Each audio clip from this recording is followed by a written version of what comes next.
طيب في سؤال تاني بيقول بالنسبة لحالات الأوبيزيتي، عاوز أعرف إيه الحالات اللي ينفع عليها تكميم ومن وزن كام وما لها وما عليها. لو احنا جينا نتكلم عن العمليات بتاعة السمنة، من أكتر الحاجات الخطرة للأسف في السوق، لا مش عشان العملية نفسها لكن عشان التعامل مع الشخص ده بعد العملية.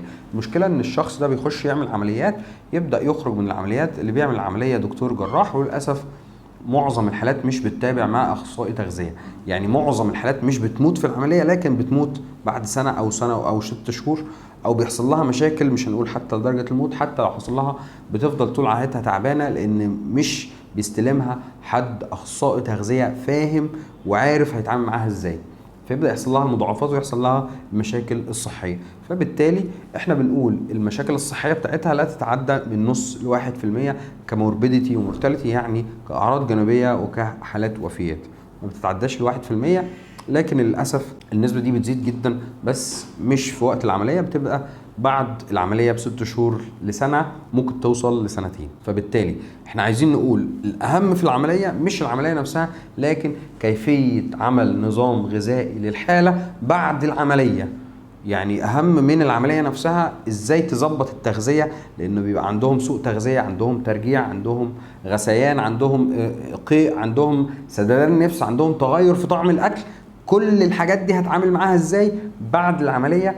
فلازم اكون متابع مع اخصائي تغذيه كويس جدا. فبالتالي احنا عايزين نقول ان الحالات لو مش متابع معاها اخصائي تغذيه، احسن لك ما تعمليش عمليه، احسن لك ما تعملش عمليه لو مش هيتابع معاك اخصائي تغذيه فاهم كويس وعارف ازاي يطلعك من فتره بعد العمليه ويرجعك انسان طبيعي تاني. يعني احنا لو تخيلنا ان لا قدر الله واحد عمل حادثه او عمل عمليه في رجله، فبالتالي لازم يروح لدكتور علاج طبيعي عشان يعمل له اعاده تاهيل، كانه بيتعلم المشي من اول وجديد. فبالتالي نفس الحاله بالظبط لاخصائي تغذيه، لازم بعد ما اعمل عمليه واشيل جزء من الجهاز الهضمي او اقصر جزء او اقطع جزء من الجهاز الهضمي، لازم استلم الحاله اخصائي تغذيه فاهم عشان يبدا يأهل الحاله ان هي تاكل تاني بشكل طبيعي.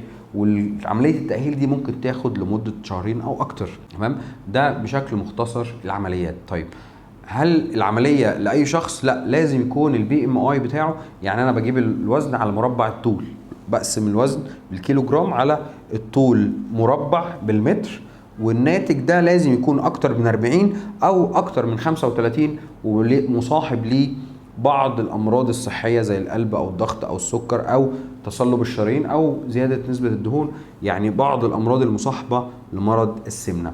فدي الحالات المصرح بيها ان هي تعمل عمليات، مش اي حد زياده عنده 5-10 كيلو يروح يقول ايه انا هعمل العمليه.